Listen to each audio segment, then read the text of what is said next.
कल हमने इस चैप्टर में 3 श्लोक बता दिया था। आज चलते हैं चौथा नंबर की तरफ, ठीक है। तो 4 नंबर में जरा ध्यान से समझिएगा, आपको और लिख के दिखाना पड़ेगा। लिखा है कि प्रारंभते न खलु विघ्नमयित नीचे। जैसे आप लोग देखे हैं समाज में 3 तरह के लोग होते हैं।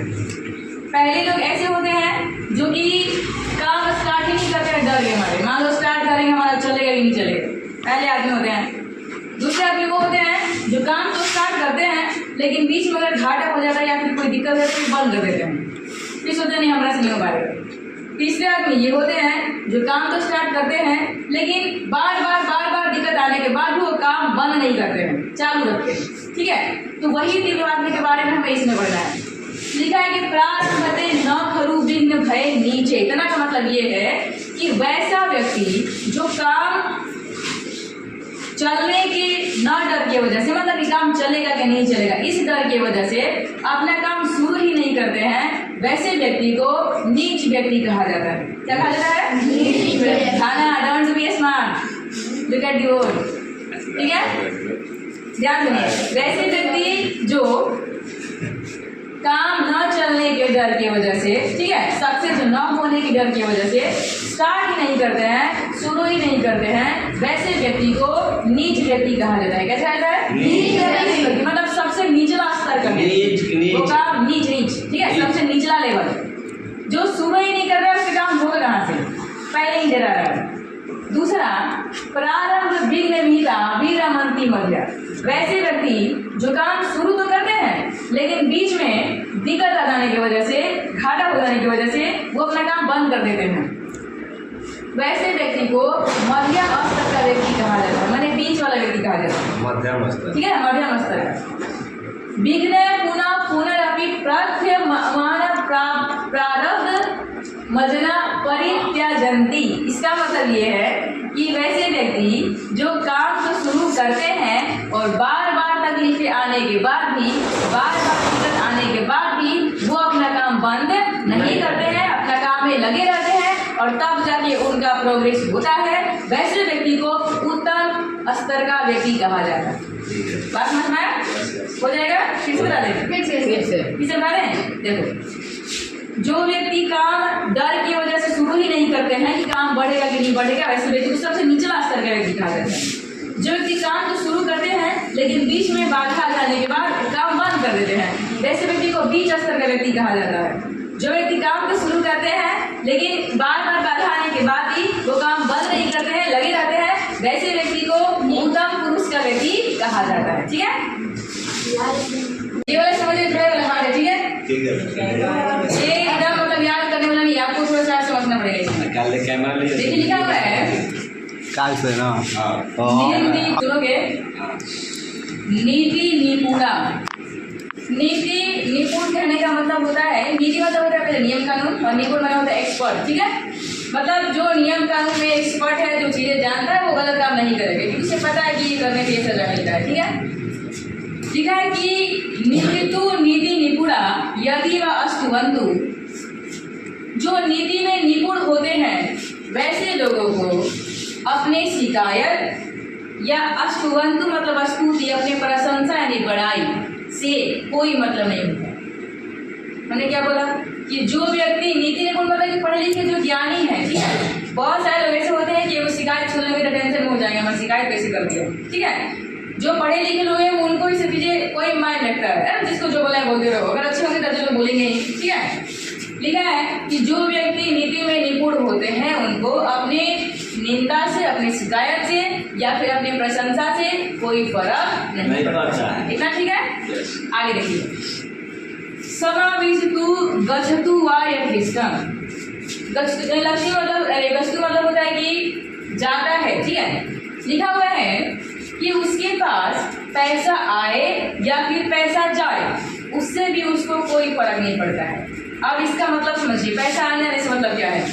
जैसे क्या हुआ कि मान लीजिए हम बिजनेस कर रहे हैं, ठीक है, हमको बिजनेस में फायदा हो गया, तो बिजनेस में फायदा हो गया तो हम बहुत खुश हो गए, पूरे गांव में एकदम जाके हल्ला कर दिया, हमको फायदा हुआ है, फायदा हुआ है। ये बात। और जब घटा हुआ तो पूरे गांव में जाकर हल्ला कर दिया वो घटा हुआ है,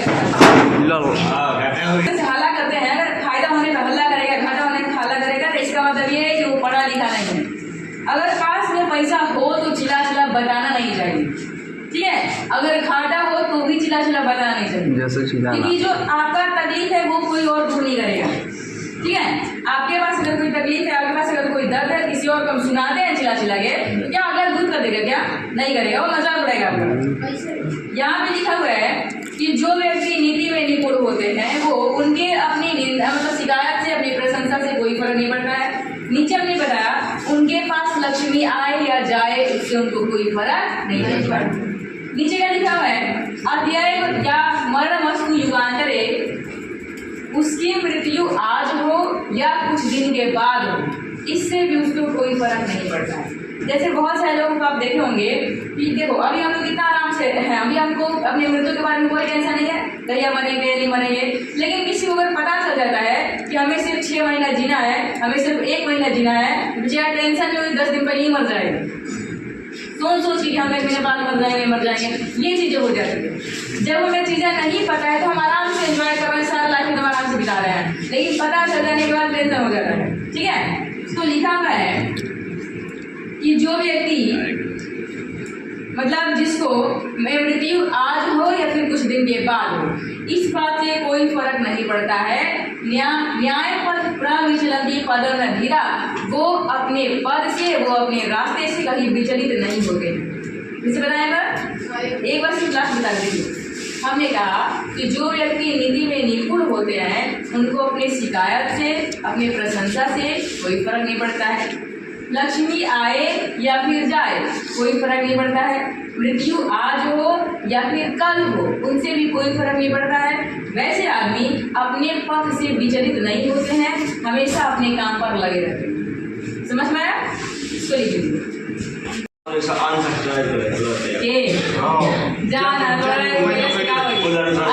क्या बोल रहे हैं, अगर मतलब समझ में आएगा बाकी सारे बच्चों को तो जरूर सब्सक्राइब होगा। तुम लोग ये करने से क्या होता है? कुछ नहीं होता है। अगर डायरेक्ट होगा जरूर होगा, नहीं होगा कुछ नहीं होगा, कुछ नहीं होगा।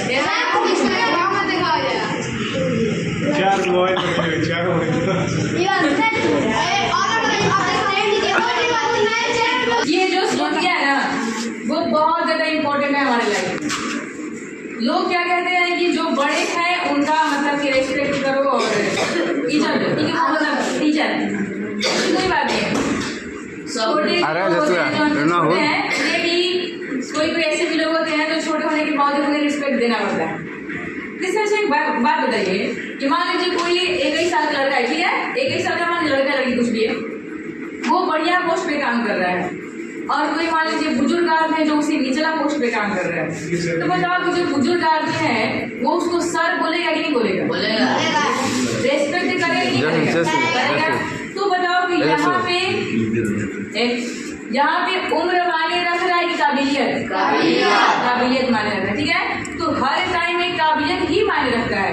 अभी हम बहुत छोटे हैं उम्र में, लेकिन जहाँ भी हम पढ़ाने जाते हैं ना, प्रिंसिपल हेड जो भी है वो जी लगा के बोलते हैं, रेस्पेक्ट करके बोलते हैं। तो वहाँ पे हमारी उम्र मायने नहीं रखता है, वहाँ पे काबिलियत मायने रखता है।